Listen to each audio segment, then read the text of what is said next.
A convicted criminal who served time at the women's prison in Chowchilla is charged with raping fellow inmates. A Madera County judge says Tremaine Carroll must be referred to with she, her pronouns. In California, victims now have to call their rapist by their preferred pronouns. You can't make this stuff up.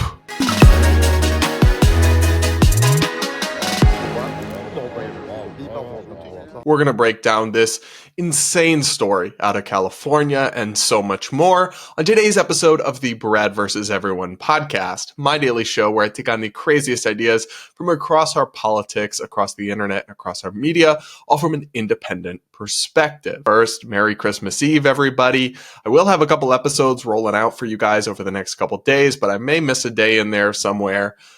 Because I will be doing holiday stuff and traveling to visit family. But I hope you all have an amazing holiday and try to avoid some of the terrible stuff going on in our world. But unfortunately, that is what we have to talk about today, because this story out of California is going viral, where a judge ruled that California, their laws about trans equality actually require mandatory pronoun usage in court, preferred pronoun usage for alleged rapists. Their victims must use their rapist's preferred pronouns and refer to their rapist as a woman if that's how they identify. This sounds like, some sort of fake news, but it is very much real. Here's some local news coverage. Controversial court ruling tonight. A convicted criminal who served time at the women's prison in Chowchilla is charged with raping fellow inmates. A Madera County judge says Tremaine Carroll must be referred to with she, her pronouns. But the district attorney is pushing back because the 52-year-old Carroll is a biological male, and the decision could impact the pursuit of justice. Court records show Carroll was convicted in Los Angeles County in 1993 for aggravated kidnapping for the purpose of ransom or to commit another crime. Carroll is now serving time in a men's prison as this rape case moves forward. Action News reporter Brianna Willis spoke with the district attorney about the potential impact of the pronoun ruling.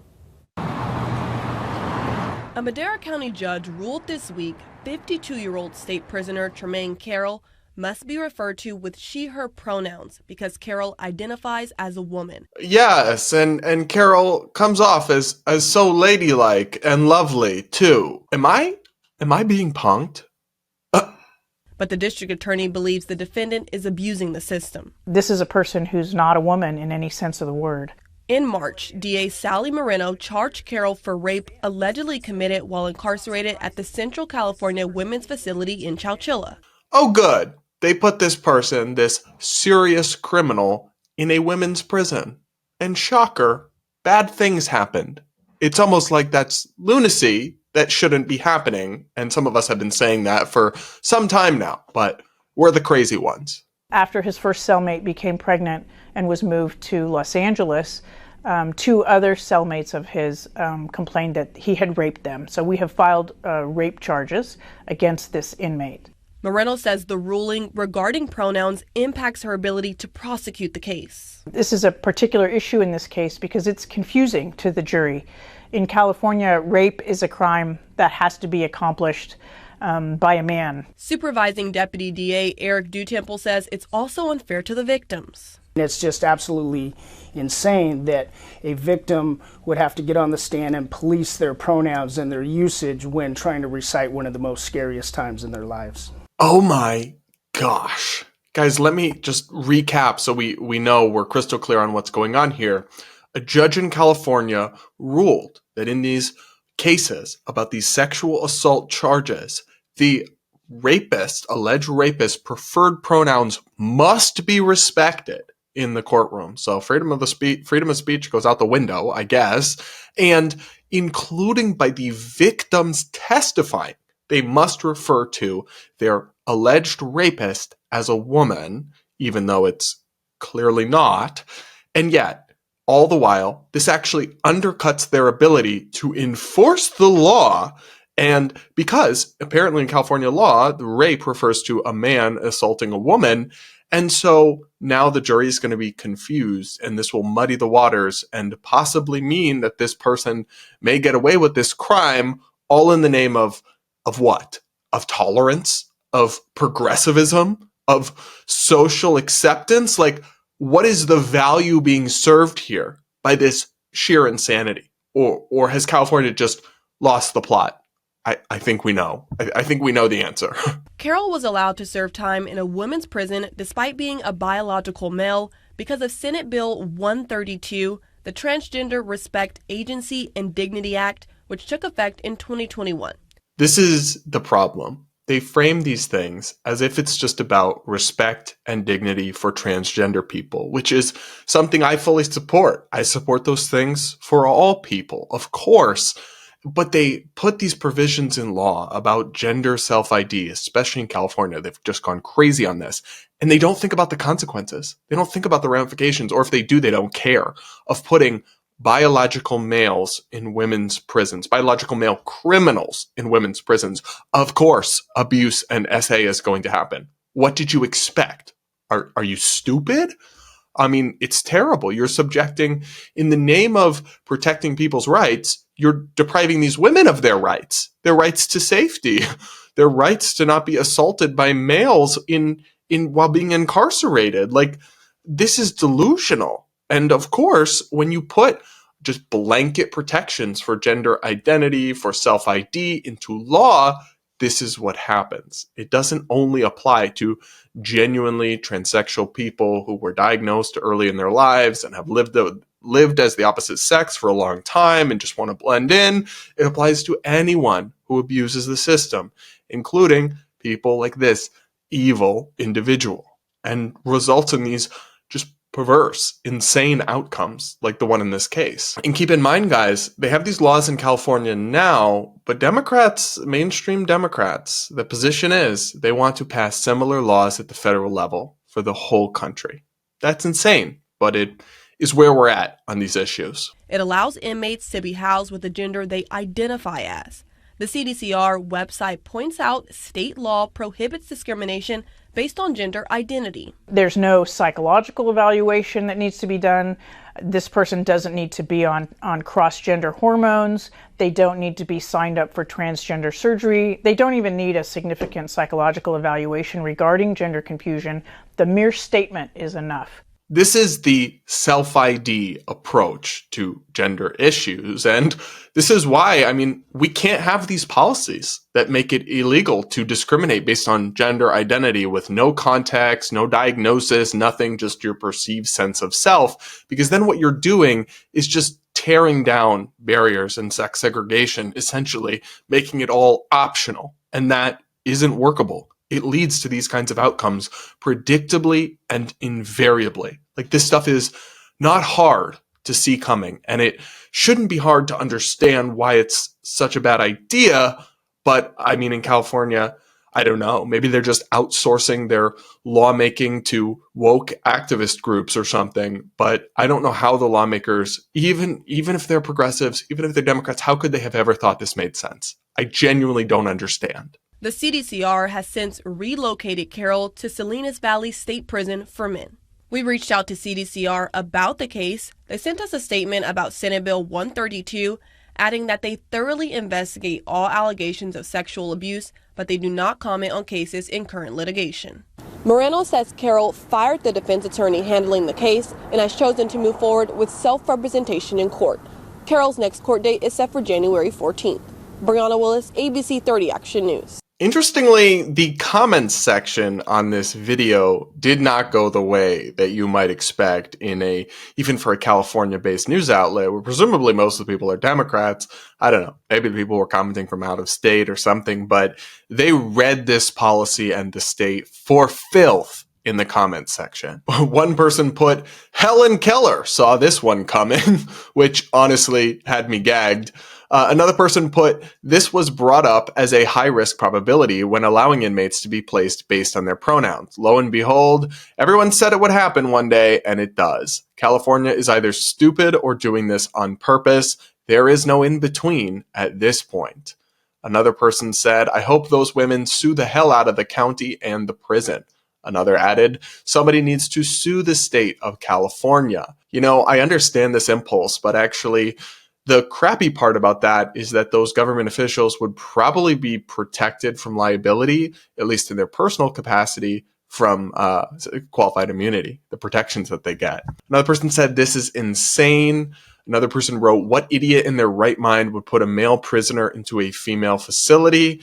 Someone else said, whoever enacted that law, this is on their hands. Yes, I mean, obviously, first and foremost, we blame the individual who committed the crime, who chose to harm someone else, but the idiotic officials and lawmakers who set the stage for this, they deserve blame too. They should be called out and they should be held accountable for such insane policies. I mean, California really is just sprinting off the edge of far left insanity and kind of giving us a model of what would happen if you let the woke people run a country or a state. Like, this is what they do with it. And guys, it isn't looking pretty.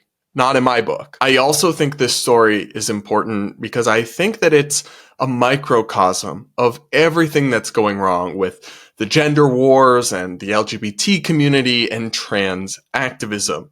There's no common sense. There's no nuance. There's no maybe conversations that maybe people with a real diagnosis, with a long history of gender dysphoria, maybe they need to go into an LGBT ward, a third space, right? No, it's you can be whatever you say you are. The state must just respect your self-declaration with no requirements and will put you in a women's prison because women's rights are apparently irrelevant now when trans people are concerned, or people who just claim they're trans, not even real trans people. This story is not about a real trans person. It's about a creep posing as one to get access to women and harm them, which, yes, is something people warned would happen under these kinds of permissive self-ID policies. But it really does just show how the trans movement and the Democratic left that's embraced it have gone off the reservation on this issue, just completely to the extreme.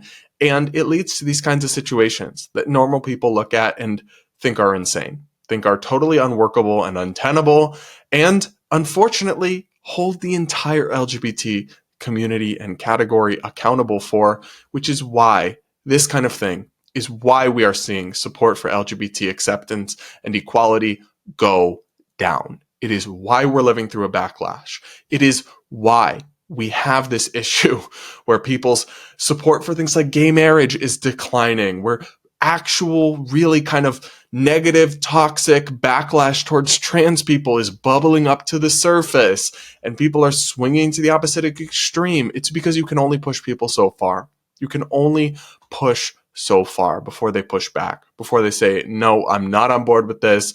I don't care if you insult me. I mean, this is dystopian in California. This is actually dystopian that a judge is going to force rape victims to call their rapist a woman and police their pronoun usage in a way that might even undermine their ability to get legal justice. I can't believe this is real. It is, but I can't believe it. You know what? I say that? I can believe it. This is the world in 2024, especially in deep blue places. It is beyond parody. It sounds like something somebody would make up to try to parody, what would happen if we took these policies to their utmost extreme, but they're actually doing that in real life. And it's called California. I find the whole thing really shocking and horrifying. But I think it's really, really important for people from within the LGBT community to speak out about this kind of thing and say, no, not in my name. You will not do this in my name. Gay people everywhere need to make it clear. We don't support this. This has nothing to do with me as a gay man, this insanity. I don't want people thinking that that's somehow something I'm wrapped up in, or that in order to accept me, they also have to accept judges forcing rape victims to call their rapists a woman. No, that has literally nothing to do with gay marriage, gay acceptance, gay rights. It has only been meshed together by cynical activist groups who want to hijack the acceptance of the gay rights movement to push and kind of Trojan horse in their radical agenda and don't seem to care if it actually ends up just dragging back the gay acceptance, which it is in a small extent in polling we can see. So I think it's really important for the LGBT community, even normal trans people, to make it clear we don't claim her. This is not us. Don't associate me with this, because if you stay silent because you're afraid of being called a bigot or a transphobe, I mean, look, they're going to call you that whether you are or not. So suck it up. Get over it. If you stay silent, people will assume that we support this and that we are on board with this. And our own rights and our own acceptance will ultimately pay the price for that, which is not something I want to see happen.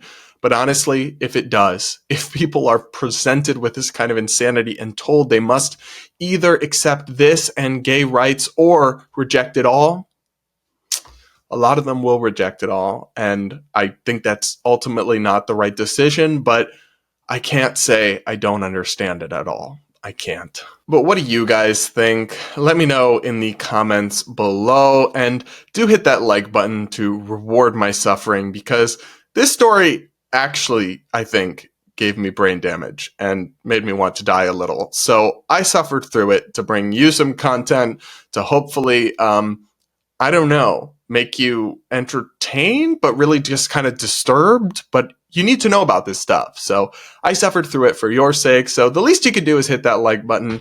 Do make sure you're subscribed if you aren't yet. Do comment with your thoughts down below. I do read the comments, and I often take the time to respond to them on air. So please do comment. I love to hear what you guys have to say. And I hope you're all having an amazing Christmas.